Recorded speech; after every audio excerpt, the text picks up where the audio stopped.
শ্ৰীমন্ত শংকৰদেৱৰ জন্ম হৈছিলে 1449 চনত নগাঁৱৰ আলিপুখুৰী বৰদোৱাত তেওঁ জন্ম হৈছিলে। শ্ৰীমন্ত শংকৰদেৱৰ গুৰুৰ নাম আছিলে মহেন্দ্ৰ কন্দলী। শ্ৰীমন্ত শংকৰদেৱে 19 বছৰতে এখন ডেন্স ড্ৰামা প্ৰডিউচ কৰিছিলে আৰু সেই ডেন্স ড্ৰামাখনৰ নাম আছিলে চীন যাত্ৰা। আৰু সেই ডেন্স ড্ৰামাখন ইমানেই ধুনীয়া হৈছিলে যে শ্ৰীমন্ত শংকৰদেৱৰ গুৰু মহেন্দ্ৰ কন্দলী আৰু বাকী গুৰুবিলাকেও শ্ৰীমন্ত শংকৰদেৱক বিলিভ কৰিলে যে শ্ৰীমন্ত শংকৰদেৱৰ এটা স্পিৰিচুৱেল আৰু এটা ডিভাইন পাৱাৰ আছে। সেইটো কাৰণে তেওঁ ইমান কম বয়সত 19 বছৰত ইমান ডাঙৰ আৰু ইমান ধুনীয়া ডেন্স ড্ৰামা এখন প্ৰডিউচ কৰিলে।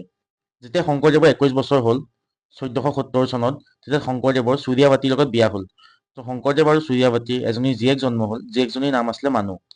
সূৰ্যাৱতীয়ে মানুক জন্ম দিয়াৰ পিছতে সূৰ্যাৱতীৰ মৃত্যু হয়।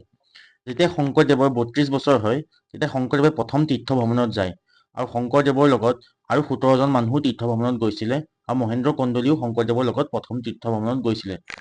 12 বছৰৰ পিছত শংকৰদেৱ তীৰ্থ ভ্ৰমণৰ পৰা ঘূৰি আহে আৰু তেতিয়া শংকৰদেৱৰ বয়স 44 years হয় আৰু তেওঁ আহি পেলাই প্ৰথম নিঅ' বৈষ্ণৱাইটৰ অসমত সৃষ্টি কৰিলে। তেনেকে প্ৰথম তেওঁ সত্ৰ বহালে, ক'ত বহালে? বৰদোৱাত। আপোনাৰ শংকৰদেৱে এই তীৰ্থ ভ্ৰমণৰ পৰা অহাৰ পিছত অসমত প্ৰথম সত্ৰ এষ্টাব্লিছ কৰিলে নগাঁৱৰ বৰদোৱাত।